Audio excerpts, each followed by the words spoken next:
Alliance Insight is on its way to Yu-Gi-Oh, and with it we'll be experiencing our final moments with Diabellstar and her band of ne'er-do-wells. 9 cards chronicling the end of the witch's journey have been revealed, tying up most of the loose ends left in the story at the end of my previous video. And since I brought it up, shameless plug here, check this one out linked below if you still need to be caught up on the rest of the story so far. Before we get into these new cards, I want to clear up some inaccuracies from the initial video. Originally, I had posited that Sol Erisichthan was likely to return for a final battle with Diabellstar, and theorized that the glass heart seen in like the Diabell alongside Arciella and Silvera was potentially his Sinful Spoil. As pointed out in the comments, Erisichthan was defeated during the prison escape of Diabellstar and the Goblin Bikers. Even his axe is seen being wielded by Clattersploder in the art of Goblin Bikers Gone Bonkers. The glass heart also never makes another appearance in the story. In fact, no additional Sinful Spoils are revealed, unless you wanted to count Poplar's new form. We'll get to that. The next was my assumption that Diabell was the mother of Elzed and Astalar. While it's never explicitly stated that this isn't the case, in the reference art released for some of these new cards, Diabell is referred to as Sensei, meaning they have a relationship more along the lines of master and students. And given what else has been revealed, the young girls were being trained to assume her position of guardian of the White Forest. And lastly, there were a few moments towards the end of the previous video where I felt the storyline couldn't be determined. While not a mistake per se, these new cards help place those moments in the story more concretely. Azamina Debtors seems to occur just after the prison escape and at the same time as Diabell's journey into the White Forest and subsequent showdown with Queen Azamina. This also brings us an interesting name change.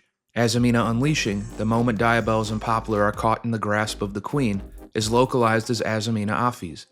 Aphes is a Greek word meaning forgiveness, which paints Diabellze in a different light than I had initially thought. While wicked in her path to the Queen, it seems her intentions were always to offer forgiveness and repentance to her mentor in hopes that she would return to them. This ultimately proves to be a fruitless effort as they still end up locked in battle, a battle that Diabellze would lose. The next card in the story is Filius Diabell. In this art, we see Diabellstar standing between Saint Azamina and Diabellze, now crumpled and defeated on the ground. The name of this card is taken from Philia, one of 4 ancient Greek words for love, suggesting that there is still love between the sisters and their fallen family despite the turbulent history they have between each other. There's also some other interesting imagery to note throughout this piece. First, we see Silvera covering the chest of Diabellze, protecting her.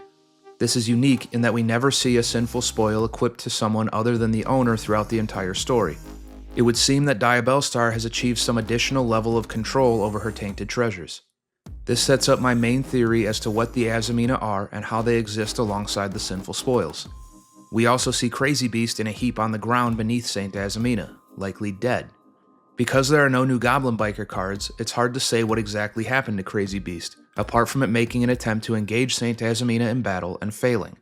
In part, I think the demise of the beast has something to do with its Sinful Spoil, and what becomes of them when their Azamina counterpart is destroyed. We already knew that the Sinful Spoil swallowed by Crazy Beast is the same one created by the soul of Erisichthan, Sinful Spoils Aethon.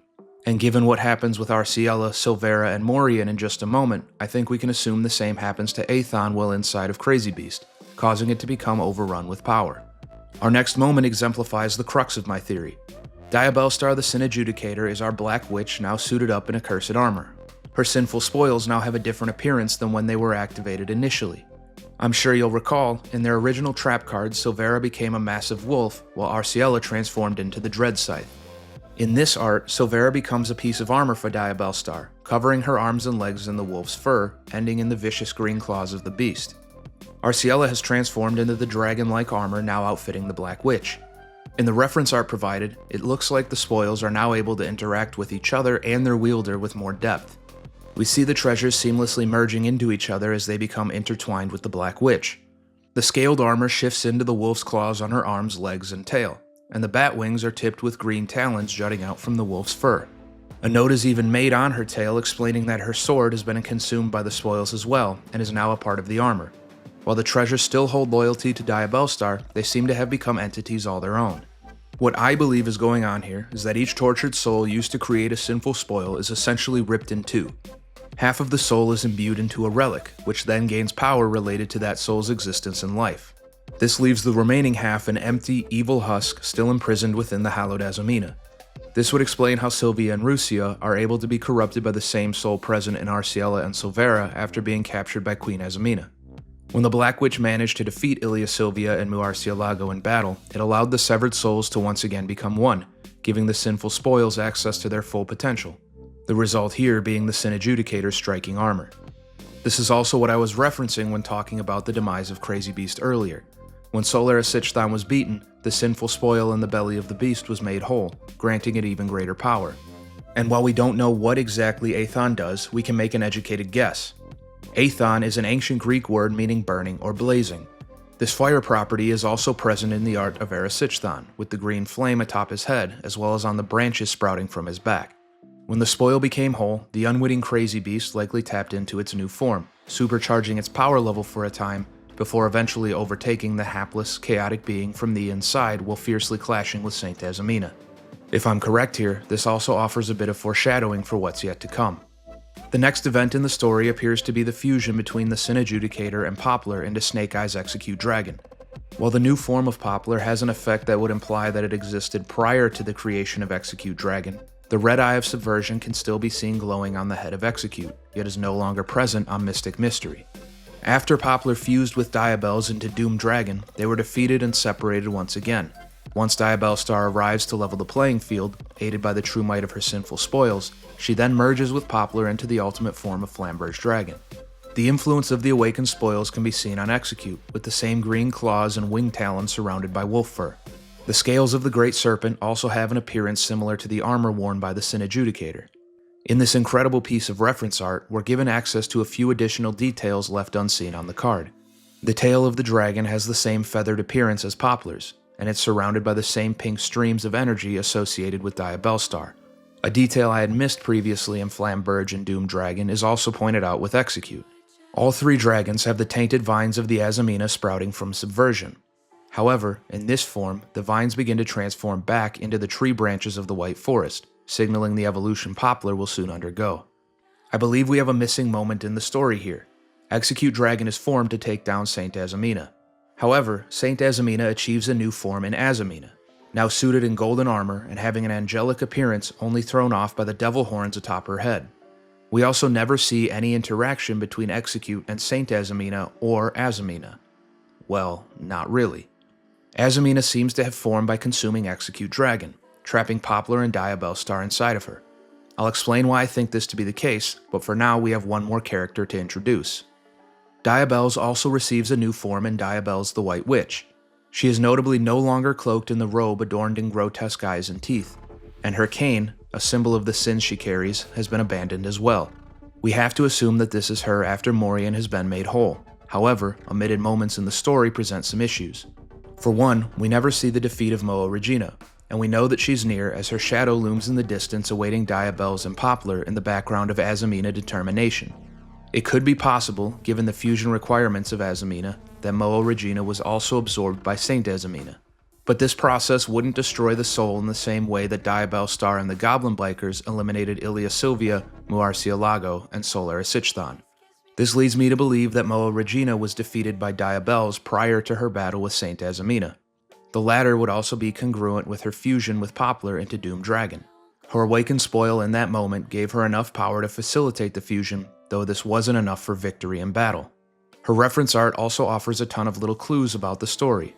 Notes are made pointing out that her body has begun cracking apart under the strain of Morian's power. This is likely a similar fate as to what befell Crazy Beast. The only difference is that Diabellze is aided by a spirit. I had noted a few times in the previous video that Diabellze had always been accompanied by a strange, pale blue ghost. It takes the form of a dragon mounted by 3 headless riders in Azamina Elzet, and appears in more abstract forms in other pieces of art.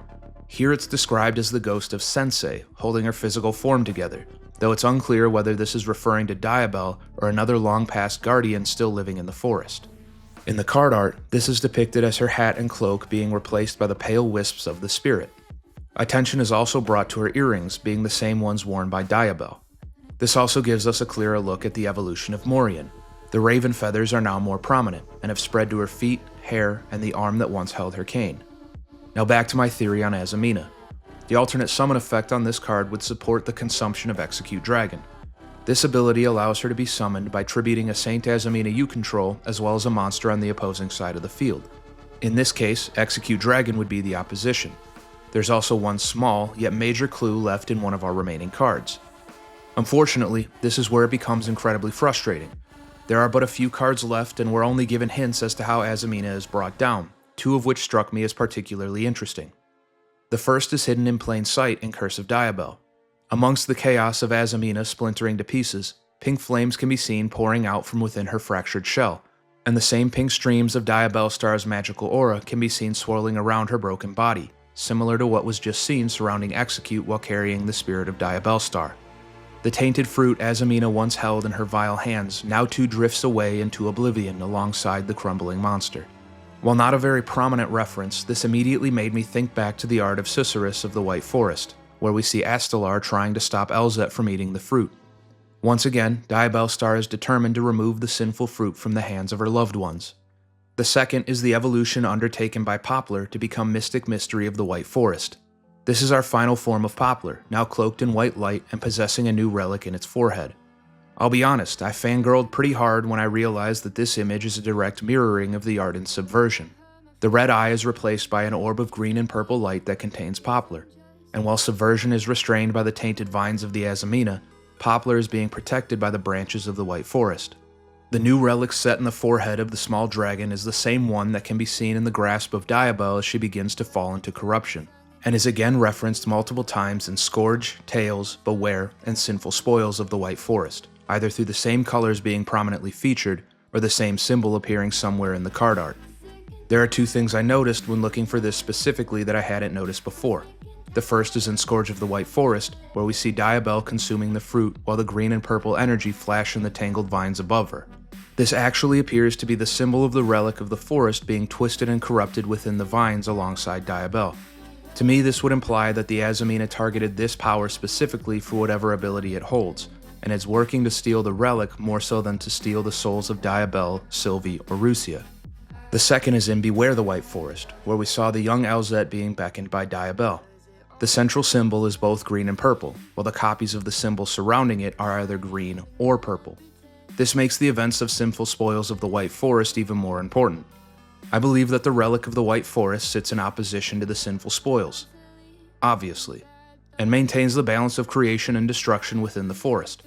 When Diabell became aware that she was being dragged away by the power of the Azamina, she chose to split the energy in two and passed it off to Elzet and Astalar as protectors, not unlike the severing of the souls performed in the creation of the Sinful Spoils. This also reinforces why Sylvie and Rusia were so willing to give up their lives to protect the young girls. They weren't just protecting two innocent children, but the sundered spirit of the forest that lives within them as well. The ultimate fate of the relic is its reunification in the hands of Poplar, as all is restored and balance is brought to the forest once again. This leads us to how Azamina appears to have been defeated. Diabellstar still possessed her half of the spirit of the forest and her sinful spoils when absorbed as Execute Dragon. Diabellze, holding her half of the spirit and empowered by the awakened Morian, faced down Azamina from the outside. And Poplar, the being capable of repairing the bond between the sisters and the two halves of the relic of the White Forest, sat imprisoned alongside Diabellstar. The three were able to work in tandem through this connection they all carry, allowing Azamina to be torn apart from the inside out. Our final moment with our heroes comes in Sinless Sinful Spoils. Diabellstar is freed from Azamina and is held in a tight embrace by her sister. The three guardians before them have been restored to their original state. Rusia, Diabell, and Sylvie circle around the two heroes as they rejoice, finally a family once again. We even see a smile plastered on the face of Diabellstar for the first time in any piece of art. They did it. They've won. Interestingly, a small sketch depicting the state of the sisters in this moment is provided in the reference art. Both are battle-worn, and Diabellstar is no longer wearing her mask or carrying Silvera and Arciella, both of which having likely been absorbed into Poplar. But Diabellze still carries Morian, the only sinful spoil that actually fuses into the one carrying it. And with that, the final battle is over and the forest is restored. Witches of the White Forest captures the splendor and serenity returned to the land. The trees now flourish and life has begun to emerge anew. Gentle rays of light pour in through the canopy and fall upon the ground. And basking in this light, once again napping on a grassy hill, lies Poplar, the eternal protector of the White Forest. My trip to